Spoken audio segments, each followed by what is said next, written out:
Yes, it's 39 past 9, of course, which simplifies about 19 minutes, 20 to the top of the hour. And definitely heading to the last, of course, minutes of the show. But of course, still to remind you that the markets on the Zaba platform are on. You can participate, start 92 hash. You will be able to buy bond securities for 15,000 Ghanaian shillings. Yeah, the markets open at 8:15 and they'll be running all the way to 3:15 p.m. That is East African time. And this is effective Monday up to Friday, apart from the weekends and the public holidays, where these markets cannot be accessed. But of course, despite that, you have the rest of the days to capitalize and make income, something which I believe is quite key and important when it comes to your financial development and growth. And that's why Zaba clearly comes out and says, my money, my future. And also East Africa tells you that you got to do something new for yourself. Remember, it is 2023. Well, now heading into the discussions in regarding to South Africa and Uganda Trade Summit. Of course, 2023, a significant milestone was reached as more than 40 South African companies expressed that is their commitment to strengthening trade and investment connections with Uganda. Now, notably, memorandums of understandings were inked, including noteworthy agreement that is between between Uganda Industrial Research Institute and Hexagon Limited for the production of transformers. Now, President Museveni emphasized the importance of prominent entities like MTN and Stanbic Bank extending their contributions that is beyond business objectives by investing in Uganda's people and scoping that is the promising potential for increased cooperation and investment and opportunities between the two nations. Well, let's get into this discussion real quick.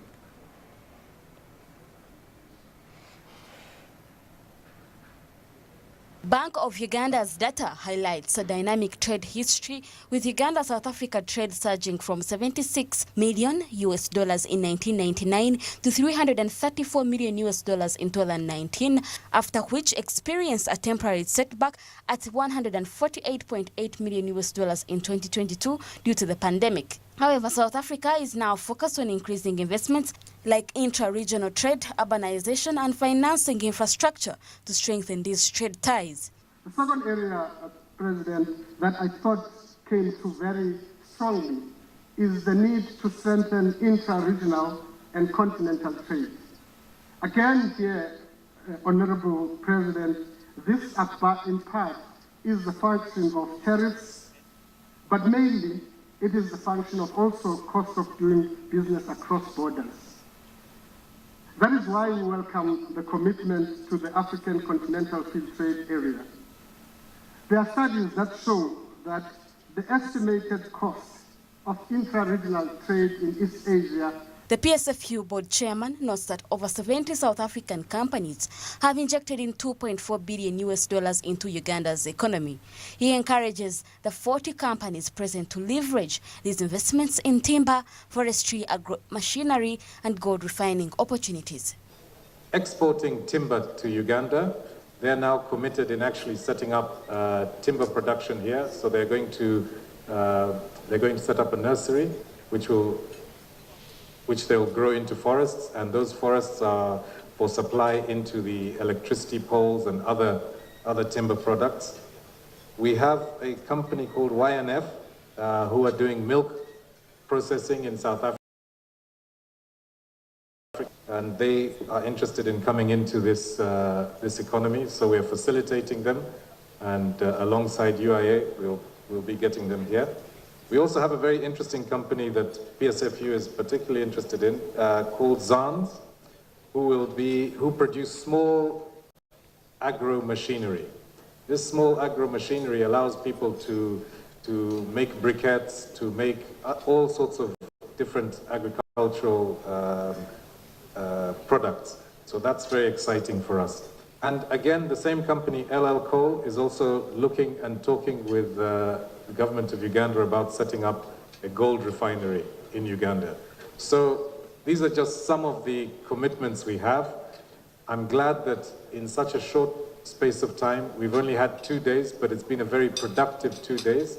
And the purpose of these summits, what we want to... At the Uganda-South Africa Trade Investment Summit, President Museveni advocated for stronger public-private collaboration to enhance efficiency and stimulate trade and investment within Uganda. He also encouraged Ugandan entrepreneurs facing obstacles in their dealings with South Africa. Additionally, he called upon South African companies such as MTN and Stanbic to invest in Uganda's people, emphasizing the potential for mutual growth and prosperity through such joint investments. Okunegura tokubanyarukiga okunegura bagana bakita kokonyo debaito Uganda kokonyo. When you give somebody something and then when he comes to take it, you take it away. My people have been Kunegura, that woman, for a long time. And I must apologize on their behalf. But this time, I will make sure that you get support.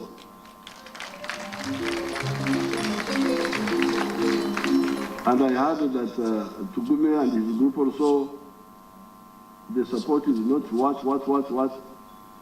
I know how to ring. I will ring you, and you'll tell me the story. The Absa, who are the owners of Absa? Are they Nigerians or what? But I'm glad you, the banks, you are working up. You cannot go and get it. There was a story, a sad story. Sit down, thank you. There was a sad story. A woman fainted. A mother fainted. But she had a child. So when she was fainted and fell down, the child went on suckling the breast, thinking that the woman has no problem. So I don't want you, the MTN and the banks, to go on suckling a mother who is A lot of moments about our relationship. We've been here for 25 years, and as you are in the market for 25 years, from time to time, there are things you resolve. You always resolve them, and I think you've got to treat that as a lifeline.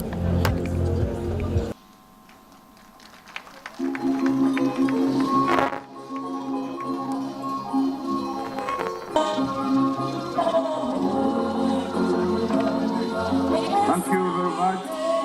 Invest South Africa. Well, that is matters to do with the Uganda-South Africa, that is a trade summit. Now, away from that matter, still now when it comes to the opportunities for the marketeers out there, that is across the continent, of course, in the bid to unlock Africa's economic potential. Now, we see the second African Confederation, the second annual African Marketing Confederation Conference, which is set to spotlight, that is on Africa's enormous, that is potential with the theme of Africa, that is a $3.4 trillion economy and opportunities for marketeers out there. Now, this eagerly awaited, of course, aimed to highlight the untapped opportunities within Africa's, that is vast market, offering valuable insights and resources for businesses, of course, looking to explore new avenues at the same time. Now, with its abundant natural resources and a population exceeding 1.3 billion people, Africa represents an appealing prospect for marketeers that are seeking fresh business prospects. Well, let's get into this discussion.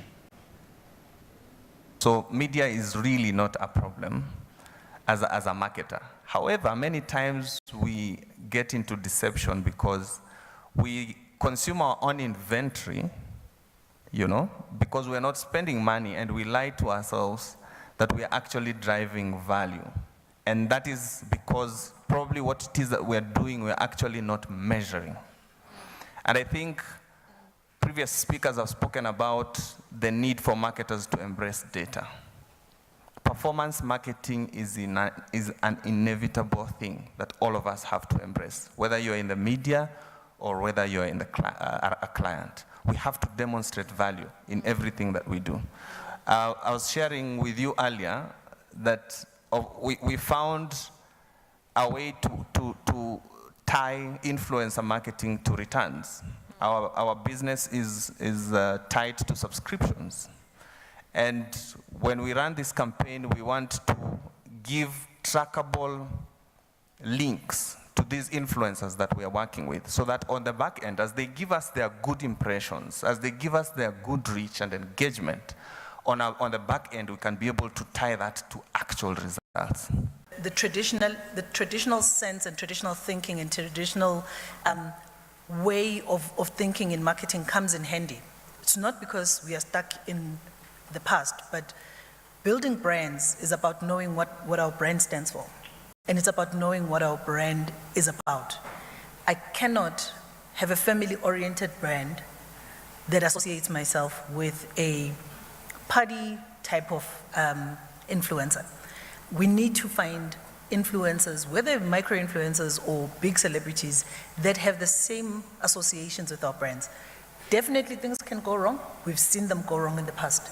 But if in the first place you started off with someone who was closely linked from a brand understanding, from a brand ethos, if you linked with someone who was close to what you're doing, the fallout is a lot easier to manage. If a sportsman goes crazy and does something, sports brands do not suffer too much, because then it becomes this person did wrong. If a family-oriented brand, I'll use DSTV, we're all talking about our brands. If a DSTV that's trying to sell kids content and trying to sell sport and trying to sell family and being together and watching together, all of a sudden partners with somebody who's a party animal, and they do things that party animals do, we have to accept that we went in the wrong place in the first place. So I think the important lesson for all of us from some of these things that happen around influencers is always remembering to partner with the right people in the first place. Partner with people who share the same values as your brand, and not necessarily be attracted to the fact that they might have a Twitter following that will get us immediate numbers. We mustn't be so drawn to immediate returns that in the long term we actually damage our brands. But the advice I would also give to our marketers, to our clients, is that because this is a symbiotic relationship, we are your own extension of what you do to market your brands and all that. It's very, very important not to be quick to say, you see, digital has come, so you drop everything. It is very important to have a very clear strategy, looking at, again, the numbers and the demographics and all that. So an integrated approach would be good. Not to say that, we're looking at the numbers. Africa has 7 billion, the world has 7 billion people, so Africa has about 1.4 billion. Uganda has a population that 50% is below the age of 18. How do I look at that to consume my brand? But also, there are decision makers like CEOs who are tech savvy, not tech savvy, who you want to target. So an integrated approach is the advice I would give.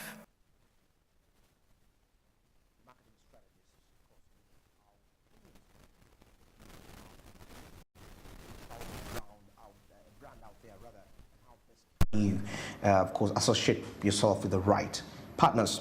Well, thanks for being part of Smart Means Business for today's edition. And of course, we come to the end. Still to remind you, channel 372 DSTV, channel 320, if that is GOTV, and on free to air, we also there. You can find us.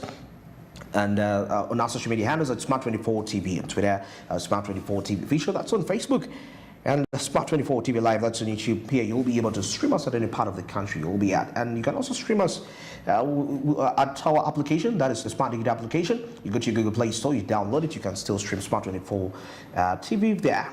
Well, it's a weekend time. Have a blessed one, but remember to think about the coming week.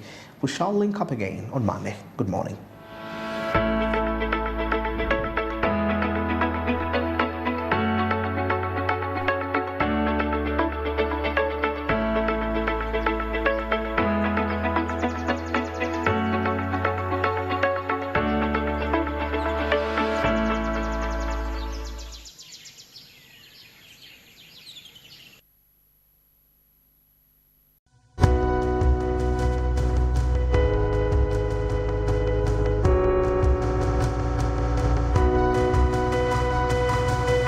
Smart 24, driving